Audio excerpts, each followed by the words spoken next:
नमस्कार दोस्तों, आशा करता हूं आप सब बिंदास होंगे। मैं एडवोकेट एस के भंडारी आप सबका आपके अपने ही चैनल स्टडी विद एस के भंडारी पे वेलकम करता हूं।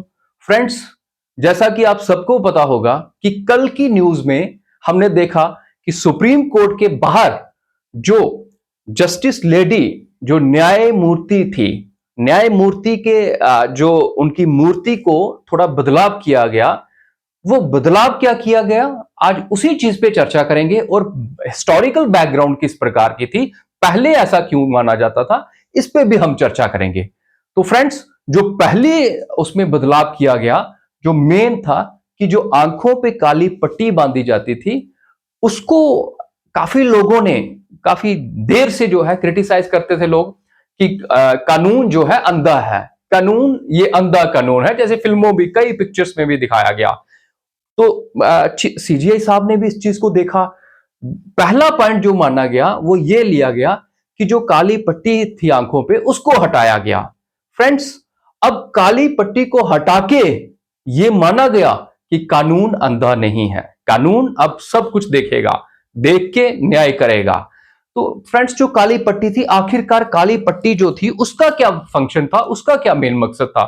तो फ्रेंड्स, उसका सिंपल मीनिंग था कि आंखों पे जब जस्टिस करते हुए आंखों पे जब पट्टी बांधी होगी, तो उसका मीनिंग ये है कि हम कोई भी किसी भी इंसान से भेदभाव डिस्क्रिमिनेशन नहीं करेंगे ऑन द बेसिस ऑफ उसकी कास्ट, कलर, रिलीजन या उसका स्टेटस, उसकी पोजीशन, उसकी अमीरी, उसकी गरीबी या कोई अपना रिलेटिव या कोई रिलेटिव ना हो, हम इन सभी चीजों से ऊपर उठ के जस्टिस करेंगे।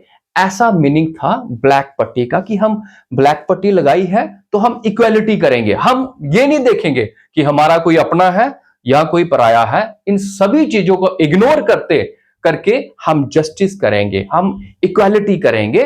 That was the meaning of black tape. उसको जो ब्लैक कवर, ब्लैक फोल्ड लगाया गया था, उसका सिंपल ब्लैक टेप का मीनिंग यही था कि हम जो है इक्वालिटी करेंगे, हम अपने पराये पे विश्वास नहीं करेंगे। तो हम जो है जस्टिस जो है बिना देखे, बिना किसी के अमीरी, गरीबी, रिलेटिव्स देखे हुए हम जो है जस्टिस करेंगे। तो ये पहला चेंज हुआ जो कि बड़ा इंपॉर्टेंट चेंज माना जा रहा है। तो जो आपने देखा होगा कि अब जो व्हाइट व्हाइट पूरे ड्रेसअप में, व्हाइट कपड़ों में काफी अच्छी लग रही है मूर्ति, उसमें पहला ये स्टेप चेंज किया गया। नेक्स्ट स्टेप जो चेंज किया गया था फ्रेंड्स, कि उसमें जो है पहले तलवार जो थी वो हाथ में ली थी, लेकिन अब जो है तलवार की जगह पे कॉन्स्टिट्यूशन, संविधान हाथ में लिया गया है। इसका सिंपल मीनिंग उन्होंने यही सामने बताया कि तलवार जो थी वो सिंपल पनिशमेंट की बात करती है कि पनिशमेंट की जाए, लेकिन जब संविधान लिया गया तो पनिशमेंट तो होगी, लेकिन एक कॉन्स्टिट्यूशनल मोरालिटी को देखा जाएगा, कॉन्स्टिट्यूशन के हिसाब से देखा जाएगा, कॉन्स्टिट्यूशन मोरालिटी को मद्देनजर रख के हम पनिशमेंट करेंगे।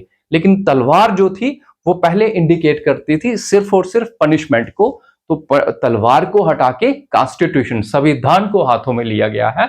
ये था नेक्स्ट। और थर्ड, आपने जैसे देखा कि तराजू लिया हुआ है और तराजू को थोड़ा सा ऊपर किया है।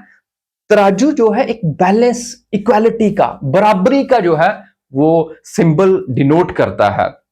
इट मींस कि इक्वालिटी होगी। जैसे कोर्ट में कोई भी केस आता है तो उसमें दो पार्टियां होती हैं, तो इसमें कहा गया है कि दोनों बैलेंस, इक्वालिटी माना जाएगी।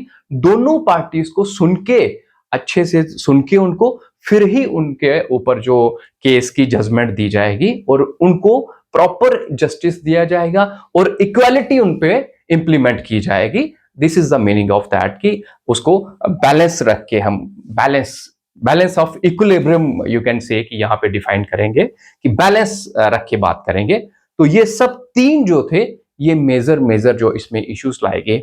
लेकिन फ्रेंड्स, अब इसको भी अगर जस्टिस, प्योरिटी, चेंजेस तो आई, बड़ा अच्छा लगा मूर्ति, उसको एक भारत माता की ओर एक पहचान दिख रही है और काफी अच्छा सिंबॉलिक जो है हमें दर्शाया।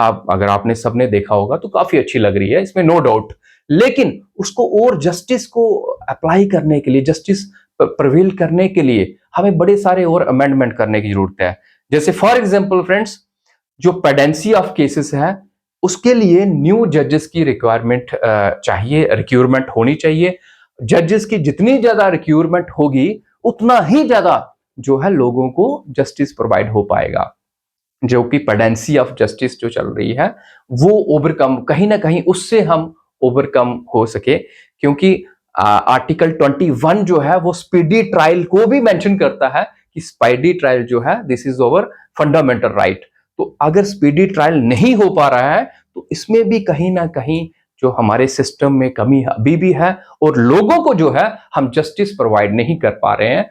तो मैं आशा करूंगा कि हमारी स्टेट के गवर्नमेंट के तीनों organs, legislator, executive and judiciary, तीनों ऑर्गन्स मिलकर जो है वो अच्छे से काम करेंगे और स्पेशली जुडिशरी जो है हमारी वो प्रॉपर जस्टिस कर पाएगी और लोगों को इंसाफ दिलाने में अपना इंपॉर्टेंट रोल प्ले कर पाएगी।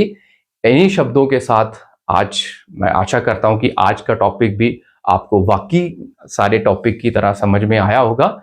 जय हिंद दोस्तों, जय भारत।